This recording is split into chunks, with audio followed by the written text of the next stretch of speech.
قابل عبرت عورتیں۔ واحلہ، یہ حضرت نوح علیہ السلام کی بیوی تھی۔ اس کو ایک نبی برحق کی زوجیت کا شرف حاصل ہوا اور برسوں یہ اللہ کے نبی کی صحبت سے سرفراز رہی، مگر اس کی بدنصیبی قابل عبرت ہے کہ اس کو ایمان نصیب نہیں ہوا، بلکہ یہ حضرت نوح علیہ السلام کی دشمنی اور توہین و بے ادبی کے سبب سے بے ایمان ہو کر مر گئی اور جہنم میں داخل ہوئی۔ یہ ہمیشہ اپنی قوم میں جھوٹا پروپیگنڈا کرتی رہتی تھی کہ حضرت نوح علیہ السلام مجنون اور پاگل ہیں، لہٰذا ان کی کوئی بات نہ مانو۔ وائلہ، یہ حضرت لوط علیہ السلام کی بیوی ہے۔ یہ بھی اللہ کے ایک جلیل القدر نبی کی زوجیت و صحبت سے برسوں سرفراز رہی، مگر اس کے سر پر بدنصیبی کا ایسا شیطان سوار ہوا تھا کہ سچے دل سے کبھی ایمان نہیں لائی، بلکہ عمر بھر منافق رہی اور وہ اپنے نفاق کو چھپاتی رہی۔ جب قوم لوط پر عذاب آیا اور پتھروں کی بارش ہونے لگی، اس وقت حضرت لوط علیہ السلام اپنے گھر والوں اور مومنین کو ساتھ لے کر بستی سے باہر چلے گئے۔ وائلہ بھی آپ کے ساتھ تھی۔ آپ نے فرما دیا تھا کہ کوئی شخص بستی کی طرف نہ دیکھے ورنہ وہ بھی عذاب میں مبتلا ہو جائے گا۔ چنانچہ آپ کے ساتھ والوں میں سے کسی نے بھی بستی کی طرف نہیں دیکھا اور یہ سب عذاب سے محفوظ رہے، لیکن وائلہ چونکہ منافق تھی،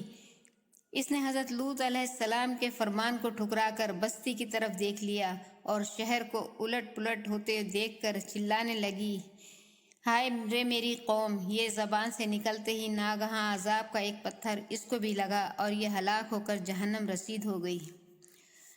آسیہ، حضرت آسیہ بنت مزاحم رضی اللہ تعالی عنہا یہ فرعون کی بیوی ہیں۔ فرعون تو حضرت موسیٰ علیہ السلام کا بدترین دشمن تھا، لیکن حضرت آسیہ نے جب جادوگروں کو حضرت موسیٰ علیہ السلام کے مقابلے میں مغلوب ہوتے دیکھ لیا تو فوراً ان کے دل میں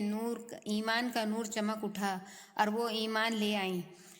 جب فرعون کو خبر ہوئی تو اس ظالم نے ان پر بڑے بڑے عذاب کیے، بہت زیادہ زد و کوب کے بعد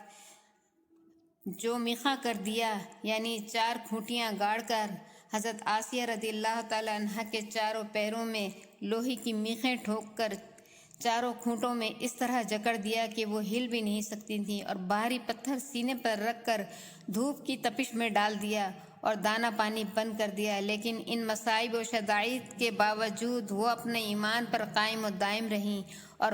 فرعون کے کفر سے خدا کی پناہ اور جنت کی دعائیں مانگتی رہیں، اور اسی حالت میں ان کا خاتمہ بالخیر ہو گیا اور وہ جنت میں داخل ہو گئیں۔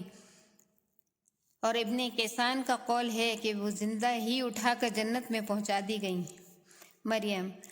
حضرت مریم بنت عمران رضی اللہ تعالیٰ عنہا یہ حضرت عیسیٰ علیہ السلام کی والدہ ہیں۔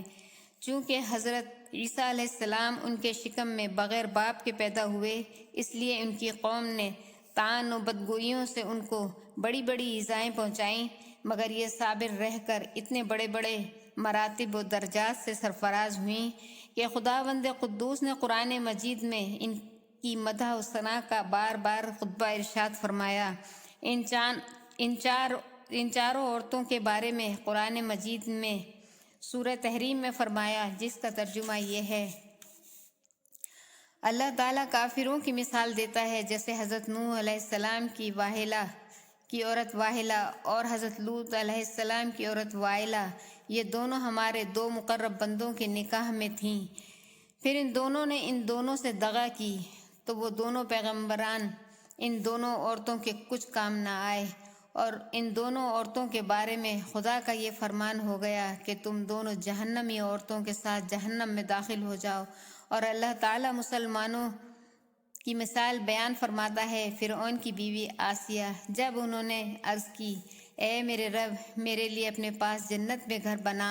اور مجھے فرعون اور اس کے کام سے نجات دے اور مجھے ظالم لوگوں سے نجات بخش، اور عمران کی بیٹی مریم جس نے اپنی پارسائی کی حفاظت کی تو ہم نے اس میں اپنی طرف کی روح پھونکی اور اس نے اپنے رب کی باتوں اور کتابوں کی تصدیق کی اور فرما برداروں میں سے ہوئی۔ واحلہ اور وائلہ دونوں نبی کی بیویاں ہو کر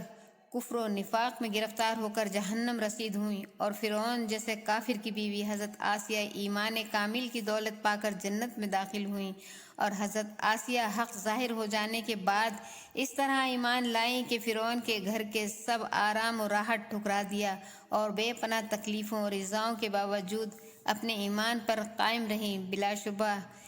یہ باتیں قابل عبرت ہیں۔